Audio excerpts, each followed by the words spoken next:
tanto, o Concello do Barco e todos os seus habitantes neses días en Braga sodes vos, e a imaxe que quede ali do Barco de Valdeorras é a imaxe que vos deixedes, non?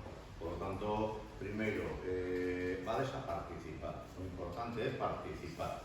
Ninguén nos vai a exixir nada, porque tampouco sabemos contra quen imos xogar ao nivel que teñen os rivales. Pero o importante é participar. Evidentemente, ademais de participar, os pedimos o máximo esforzo para facelo o mellor posible, non? E deixar o pabillón do Barco o máis alto posible. E a partir de aí, pois o que decía Tino, pasade o ben. Isto é como se fora un intercambio. Vades a convivir con rapaces, con nenos e nenas da vosa idade, por tanto, vades a coñecer xente nova, xente galega, xente portuguesa, e vades a experimentar eso que é un intercambio escolar, non?